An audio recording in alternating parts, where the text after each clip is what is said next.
Work your ass off. There is no magic pill. It drives me crazy to go to the gym. You read 1 hour a day. I went and worked out 5 hours a day, and I was working on construction with 24 hours a day. Organize your day. Work hard. I'm here to talk about success. I went to college, I went and worked out 5 hours a day, and I was working on construction because in those days in bodybuilding there was no money. I didn't have the money for food supplements or anything. So I had to go to work. So I worked on construction. I went to college, I worked out in the gym, and at night from 8 o'clock at night to 12 midnight, I went to acting class 4 times a week. So I did all of that. There was not one single minute that I wasted. And this is why I'm standing here today. With the age of 20, I went to London and I won the Mr. Universe contest as the youngest Mr. Universe ever. And it was because I had a goal. You see, if you don't have a vision of where you go, and if you don't have a goal where you go, you drift around and you never end up anywhere.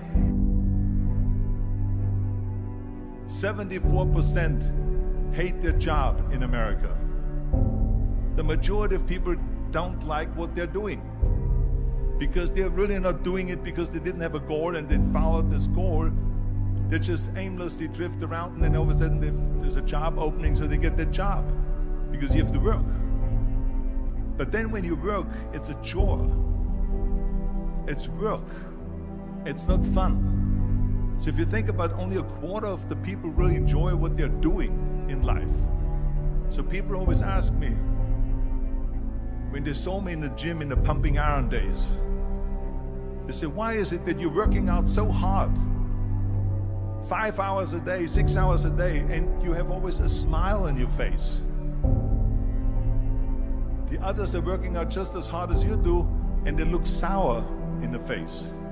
Why is that? And I told people all the time, I said, because to me, I'm shooting for a goal. In front of me is the Mr. Universe title. So every rep that I do gets me closer to accomplishing that goal, to make this goal, this vision, turn into reality. Every single set that I do, every repetition, every weight that I lift will get me a step closer to turn this goal into reality. So I couldn't wait to do another 500-pound squat. I couldn't wait to do another 500-pound bench press. I couldn't wait to do another 2,000 reps of sit-ups. I couldn't wait for the next exercise. So let me tell you something, visualizing your goal and going after it makes it fun. You got to have a purpose no matter what you do in life. You got to have a purpose. And Muhammad Ali worked his butt off. And I saw it firsthand. And I remember that there was a sports writer that was there in the gym when he was working out and he was doing sit-ups. And they asked him, how many sit-ups do you do? And he said, I don't start counting until it hurts. Now think about that. He doesn't start counting his sit-ups until he feels pain. That's when he starts counting. That is working hard. And so you can't get around the hard work. It doesn't matter who it is. Work your ass off. There is no magic pill. There is no magic out there. You cannot get around. You have to work and work and work. Make sure of this and make sure of that and all that stuff. So it's work. And it drives me crazy when people say that they don't have enough time to go to the gym for 45 minutes a day and work out. Or to do something for 45 minutes to an hour a day to improve. If it is physically improve or if it is mentally to improve. Imagine you read 1 hour a day about history. How much you will learn after 365 hours in 1 year. Think about if you study about the history of musicians, of composers, how much you would know. Imagine if you would work on a business, on some business that you want to develop every day for an hour. Imagine how further along you will go and get. So it drives me nuts because we have When people say we don't have the time, we have 24 hours a day. We sleep 6 hours a day, so that gives you still 18 hours. So there's someone shaking their head out here in front. They say probably, I don't sleep 6 hours, I sleep 8 hours, right? Or just sleep faster. So we have 18 hours a day. The average person works around 8 to 10 hours. So let's assume it's 10 hours, so we have 8 hours left. Then you travel around an hour a day, maybe 2 hours a day. So now you have still 6 hours left. So what do you do with these 6 hours? What do you do with these 6 hours? Then we eat a little bit, then we schmooze a little bit, talk a little bit to people and all that stuff. But you can see how much time there is available if you organize your day. So you got to work hard. I hate plan B. And I tell you why.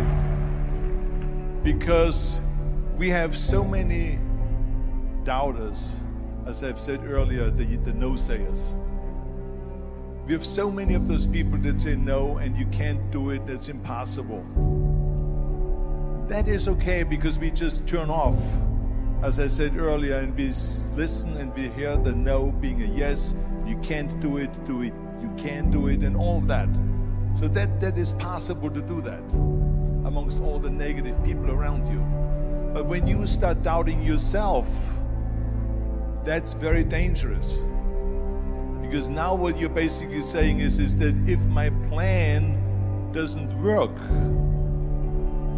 I have a fallback plan, I have a plan B.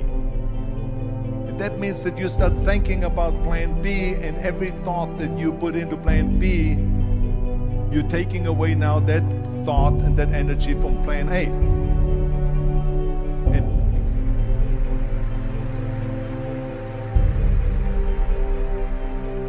And it's very important to understand that we function better if there is no safety net, because plan B becomes a safety net. It says that if I fail, then I fall and I get picked up and I have something else there that will protect me. And that's not good, because people perform better when there's no safety net. People perform better in sports and everything else if you don't have a plan B.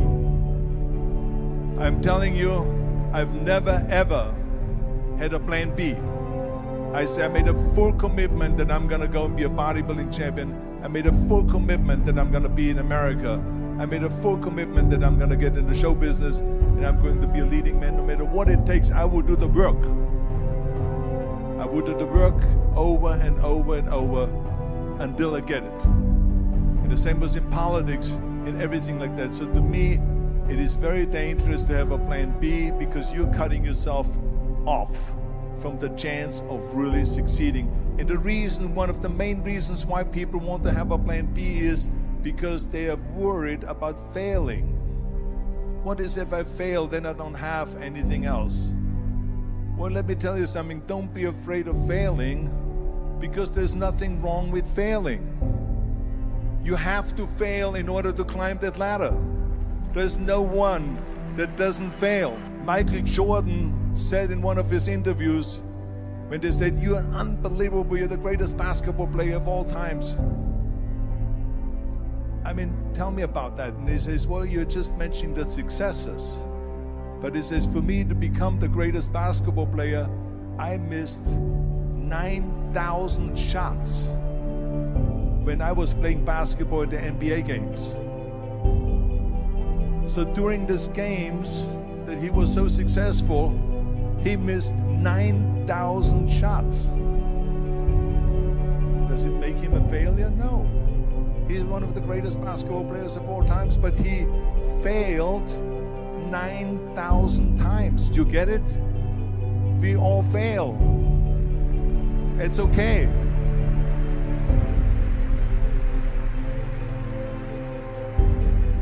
What is not okay is that when you fail, you stay down.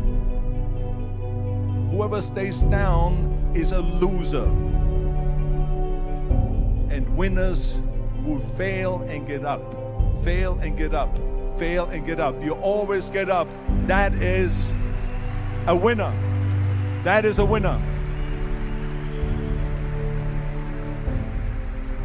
I failed in bodybuilding. I lost bodybuilding competitions. I lost powerlifting competitions.